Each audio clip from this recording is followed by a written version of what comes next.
ஹரஹர சங்கர ஜெய ஜெய சங்கர. காஞ்சி மகா பெரியவாளை தங்கள் குருவாக எத்தனையோ பேர் ஏற்றுன்ருக்கா. ஆனால் அந்த குரு தனக்கு குருன்னு யாரை சொன்னார் தெரியுமா? தெரிஞ்சால் ரொம்ப ஆச்சரியமாக இருக்கும். மகா பெரியவா கிட்ட அளவற்ற பக்தி கொண்ட ஒரு பணக்கார பக்தர் அடிக்கடி காஞ்சி மடம் வந்து பெரியவரை தரிசனம் பண்ணிட்டு போவார். அவர் ஒரு புது கார் வாங்கியிருந்தார். அதனால் புது காரோட சாவியை பெரியவா கிட்ட கொடுத்து ஆசீர்வாதம் வாங்கிக்கிறதுக்காக அவர் தன் குடும்பத்தோட மடத்துக்கு வந்திருந்தார். அந்த சமயம் மகா பெரியவா கலவை கிராமத்துக்கு போயிருக்கிறதா சொன்னார்.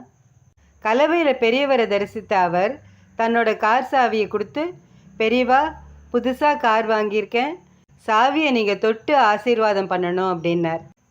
பெரியவா அவர்கிட்ட கலவையில் ஒரு குறிப்பிட்ட இடத்தோட பேரை சொல்லி, நீ அங்கே போ, அங்கே மரத்தடியில் ஒரு பெரியவர் தாடி மீசையோடு படுத்துட்டுருப்பார், அவரை உன்னோட காரில் அழைச்சிட்டு வான்னார். பெரியவா சொன்ன மாதிரியே அவரும் அங்கே போய் அந்த முதியவரை அழைச்சிட்டு வந்தார். 2 பேரும் பெரியவா முன்னாடி அடக்கமாக நின்னா.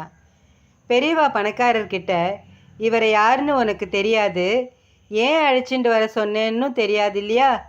இவர் தான் எனக்கு குரு. நான் துறவு பட்டம் ஏற்பதற்காக காஞ்சிபுரத்துலேருந்து கலவைக்கு வந்தேன். அங்கேருந்து என்னை ஜட்கால அழைச்சிட்டு வந்தவர் இவர் தான். வர வழியில் ஸ்ரீமடத்தை பற்றியும் அதோட நடைமுறைகள் பற்றியெல்லாம் எனக்கு சொல்லிகிட்டே வந்தார். அவர் மூலம் நிறைய விஷயங்களை நான் தெரிஞ்சுட்டேன். அது மட்டும் இல்லை, அவர் ரொம்ப ராசியானவர். அவர் கையில் சாவியை கொடுத்து வாங்கிக்கோ, சௌக்கியமாக இருப்ப அப்படின்னார். ஆச்சரியப்பட்ட பணக்காரர் அந்த முதியவர்கிட்ட சாவியை கொடுத்து வாங்கிட்டார். எந்த ஏற்றத்தாழ்வும் பார்க்காம தனக்காக ஜட்கா ஓட்டி வரும்போது சில தகவல்களை சொன்னவரை தன்னோட குருவாக ஏற்றுண்ட மகா பெரியவரோட பரந்த மனப்பான்மையை புகழறதுக்கு வார்த்தைகளே கிடையாது. அந்த தெய்வத்தை நாம் மானசீக குருவாக ஏற்றுண்டு அவரோட நல்லாசியோட உயர்ந்த நிலையை அடைவோம். மகா பெரியவா அருள்வாக்கு. இறைவன் நமக்கு கை கால்னு எல்லா உறுப்புகளையும் கொடுத்துருக்கார். அதை வச்சுட்டு நன்றியுணர்வோட 4 பேருக்கு நன்மையை மட்டும் பண்ணணும். மனிதனுக்கு ஒழுக்கம் முக்கியமானது. வாழ்வில் ஒழுங்கு வந்துட்டா நாம் செய்கிற ஒவ்வொரு செயல்லையும் அதோட அழகும் நேர்த்தியும் வெளிப்பட தொடங்கும். வேத விருட்சம் நன்றாக விழுதுவிட்டு வளர்ந்த மண் நம் தமிழ் மண்.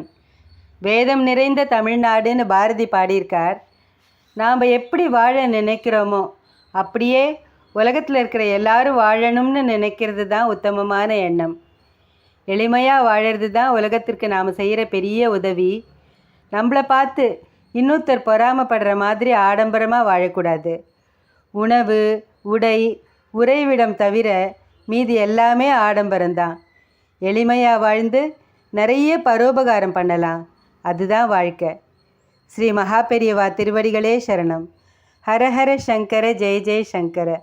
காஞ்சி சங்கர காமகோட்டி சங்கர.